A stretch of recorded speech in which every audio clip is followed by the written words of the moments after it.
Time now for an update from Fox Carolina News and Fox Carolina Weather. Weather rates certified most accurate. Good Thursday afternoon. Of course, we've seen a lot of rain out there. We'll check in with Chief Meteorologist Kendra Kent to see when all of this rain will start pushing out. Right now, we do want to head to foxcarolina.com.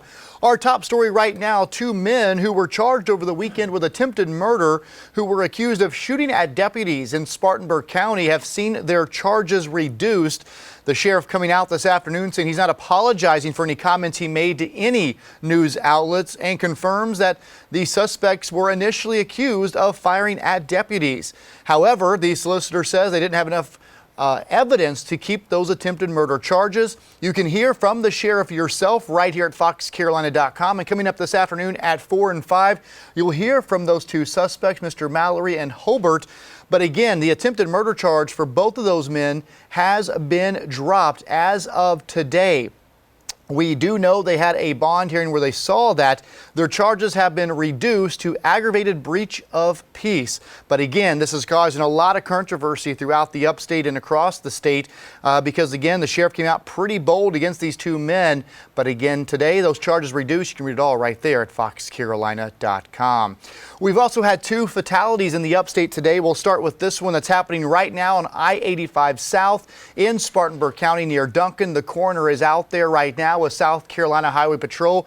This is near the 63-mile marker, making for some travel issues this afternoon if you're heading southbound through Spartanburg County near the 63-mile marker. So that's the latest fatality that we are following right now in the upstate. That first one happened a little earlier today. It was in Pickens County. This was the scene there a little while ago.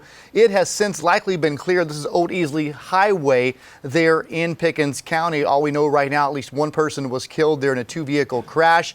As we get more information, we'll update it here. And of course, this afternoon at 4 and 5. So those are just a couple of the stories we have been following in the last couple of hours. Of course, the rain has been heavy out there, causing the issues on the roadway. We do want to check in with Chief Meteorologist Kendra Kent right now to see when we'll start seeing this rain push out. Well, at least it's light now, Cody, and we'll continue to see scattered light showers through this evening and then drying up slowly tonight. But we'll be left with patchy fog, reduced visibility, kind of a dreary night out there. Temperatures in the mid-60s. And keep in mind when you're heading out tonight that there's going to be ponding of water on the roads that lingers well into the overnight and into tomorrow, so you want to drive with care. 61 for western North Carolina with isolated showers and, of course, that patchy fog. Here's a little recap of how much rain we have seen.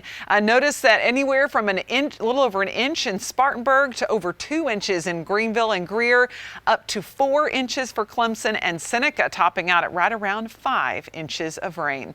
We'll have much more coming up on the 4 o'clock news as well as at 5 o'clock and the 10 and 11 o'clock newscasts. Very important to check in as we'll be looking ahead to the rest of the week and the weekend, and download the Fox Carolina app.